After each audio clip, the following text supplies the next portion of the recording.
Shakur Stevenson signs 2-fight deal with Matchroom. Hearn's high hopes and escape route. Promoter Eddie Hearn revealed today that he's signed Shakur Stevenson to a 2-fight deal.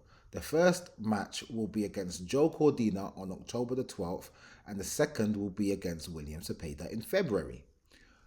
Hearn says if Shakur, 22-0 with 10 KOs, is triumphant in his first 2 fights with Matchroom against Cordina and Cepeda, he will look to make a mega fight against Gervonta Tank Davis in mid-2025 in the summer. The Newark, New Jersey native Shakur may not get to that fight if he gets beaten by Cordina, 17-1 with 9 KOs, or the WBC's #1 contender, Cepeda.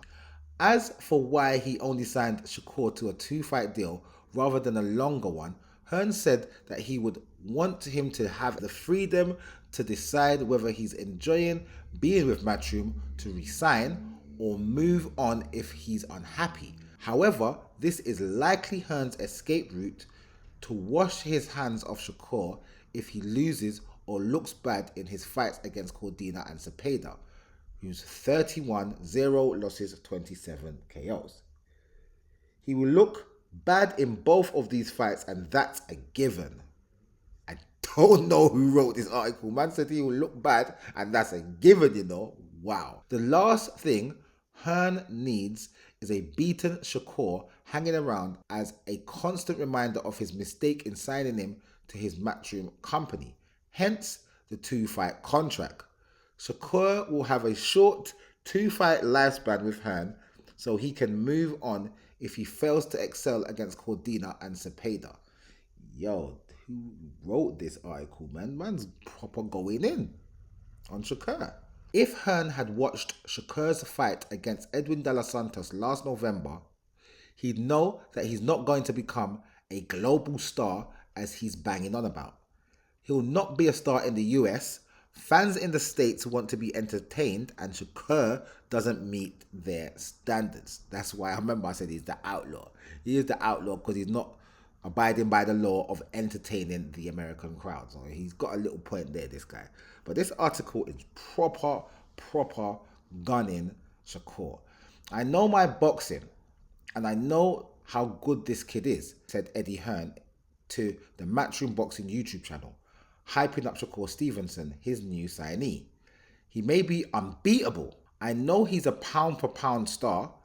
There's something about Shakur's mentality that gives me confidence that he beats everybody. Hearn shows that he's not familiar with American fighters when he says there's something about Shakur's mentality that makes him believe that he can beat everybody.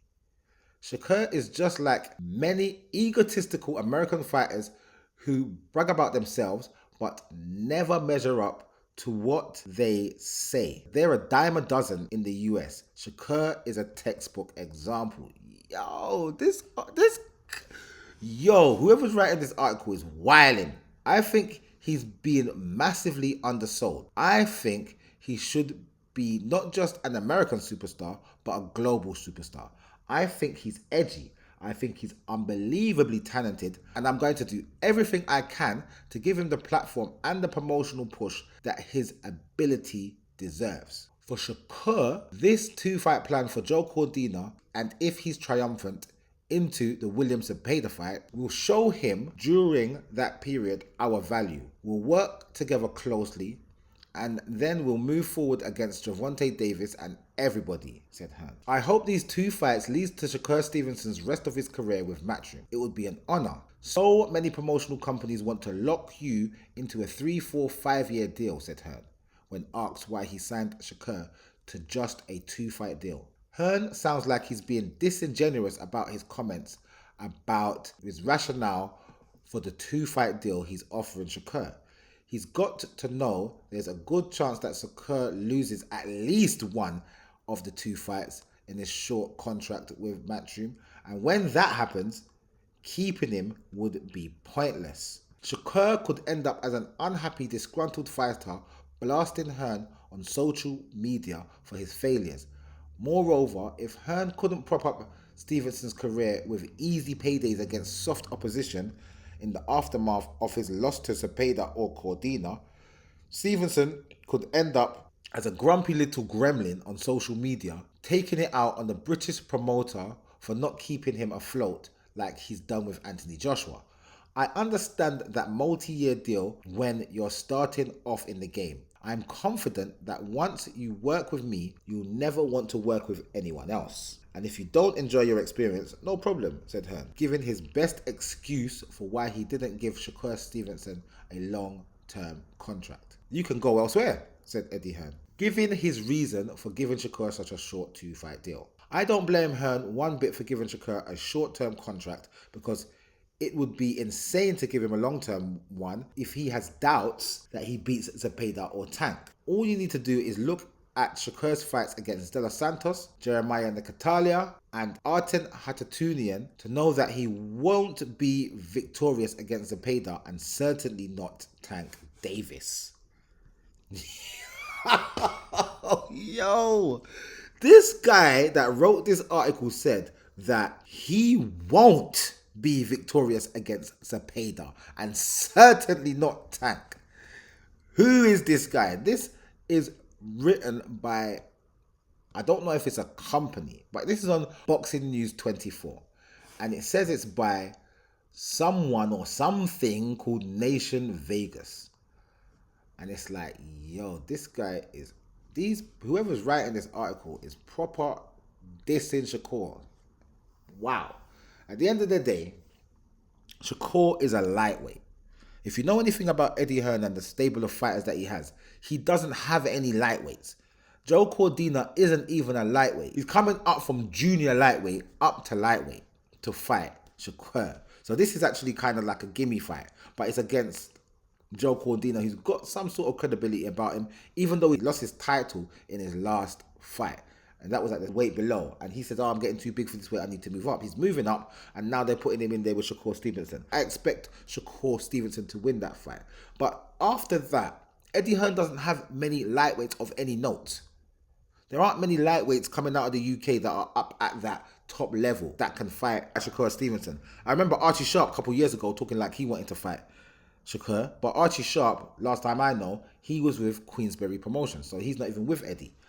So in the UK, there's not many lightweights anyway. And plus, Eddie's got fighters all over the world. And he hasn't got any lightweights that are of any note that are basically in the place to fight Shakur Stevenson. They're only talking about this William Cepeda fight because William Cepeda is #1 WBC mandatory and Shakur is the WBC champion. So that fight has to happen in a sense.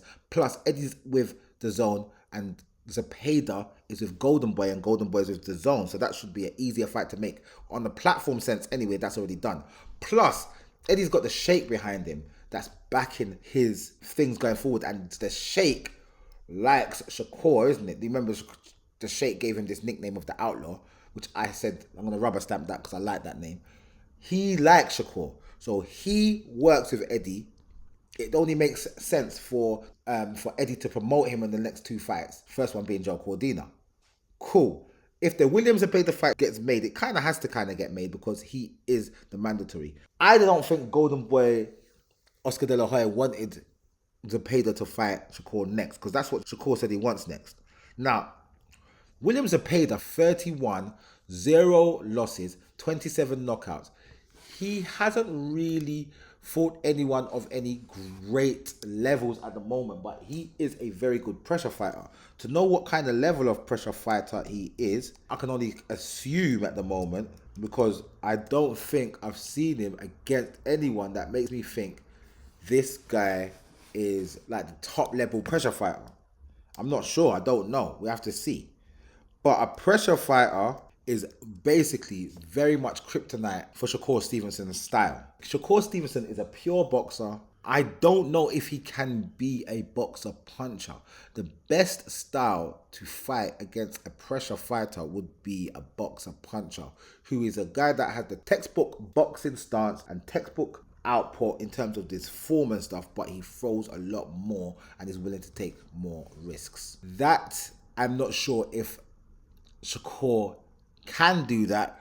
I have seen him stay in the pocket and not be running per se. But I've seen a lot of my turn, your turn, my turn, your turn, which is not what a boxer puncher does. They want to punch between the punches. They often will feint for you to throw something that they can counter. I've seen Shakur counter before, but this is against a pressure fighter, which has a high output. Zepeda has got 27 knockouts. He has got a knockout ratio of about 87, 88%. So even though he's knocking out a lot of people, I don't know the guys that he's fighting. The guys that he's fighting aren't of the biggest and greatest of caliber in that division, but he has fought the necessary guys, such as Joseph Diaz, Maxi Hughes, and up-and-comers like Giovanni Cabrera.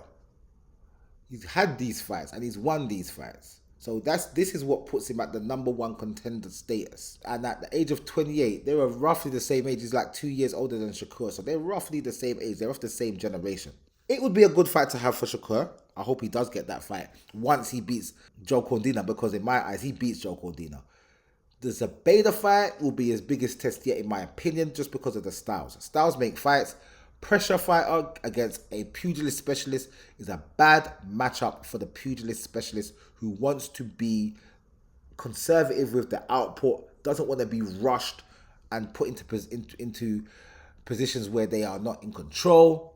And pressure fighters definitely take pure boxers out of their comfort zone. So that is a very good fight to make. But this guy in this article, Boxing News 24, I'm going to have to try and find some different articles. But these guys come up with the news kind of early. But a lot of their articles is not...